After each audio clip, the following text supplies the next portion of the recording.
एक रात पिंकी का बड़ा भाई उसके कमरे में आया। उसे लगा वो सो रही है। कुछ देर तक पिंकी और उसकी छोटी बहन को ऊपर से नीचे तक बहुत ही अजीब नज़रों से देखने के बाद वो वापस चला गया।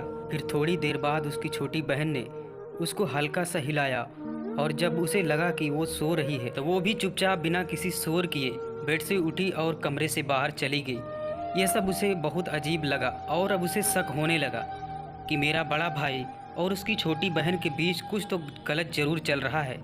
लेकिन उन दोनों को रंगे हाथ पकड़े बिना वो इसके बारे में किसी को बता भी नहीं सकती थी, क्योंकि पिंकी पहले भी कई बार देखी थी कि अपने बड़े भाई की नज़र हर वक्त उसके ऊपर बनी रहती थी। यहाँ तक कि अगर वो वॉशरूम में भी जाती तो उसका ध्यान उसके ऊपर ही होता। उसके मम्मी पापा की एक एक्सीडेंट में 2 साल पहले मौत हो गई थी। तब से उसका बड़ा भाई जो उम्र में मुझसे 10 साल बड़ा था, तो वही मेरा और मेरी छोटी बहन नीतू की देखभाल करता था और मुझसे ज़्यादा बात नहीं करता था। लेकिन मेरी छोटी बहन नीतू जो 16 साल की थी, उससे उसकी खूब बनती थी। फिर एक रात अचानक मेरी आँख खुली तो मैंने देखा कि मेरी छोटी बहन बेड पर नहीं थी। तभी मुझे बड़े भाई के कमरे से कोई अजीब सी आवाज़ सुनाई दी।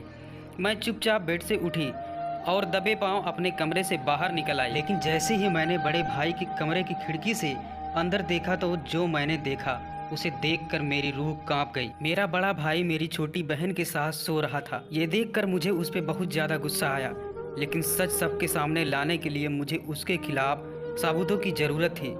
इसलिए उसे रंगे हाथ पकड़ने के लिए उस रात मैंने कोई हलचल नहीं की और चुपचाप वापस आकर सो गई।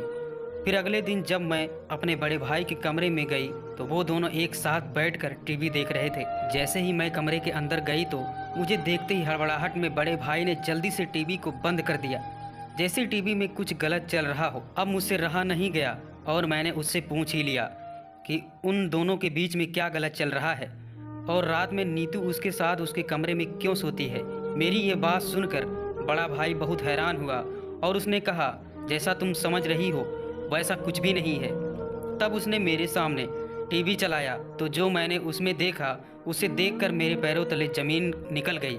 मैंने देखा कि मैं अपने कमरे में पागलों की तरह सामान उठाकर अपनी छोटी बहन की तरफ फेंक रही हूँ। फिर मेरी छोटी बहन कमरे से बाहर भाग गई और मेरे बड़े भाई ने जल्दी से आकर मेरे कमरे का दरवाज़ा बाहर से बंद कर दिया। तब मैंने उसे बताया मुझे हिस्टेरिया नाम की एक गंभीर बीमारी है, जिसमें कई बार मैं रात के वक्त अपने होश को खो बैठती हूँ। इसलिए इस डर से कि कहीं मैं नीतू को चोट ना पहुँचा दूँ, वो उसे अपने कमरे में सुला लेता है और इस बीमारी की वजह से ही वो हर वक्त मेरे ऊपर नज़र रखते हैं।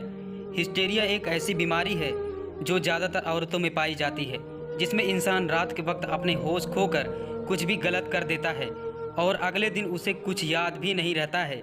सच जानने के बाद मैं बहुत शर्मिंदा हुई और अपनी गलती के लिए अपने बड़े भाई से माफ़ी मांगी। इसलिए ही कहते हैं कई बार जो चीज़ें जैसी दिखती हैं वो वैसी होती नहीं है। इसलिए ज़िंदगी में हर फैसला सोच समझ कर लेना चाहिए।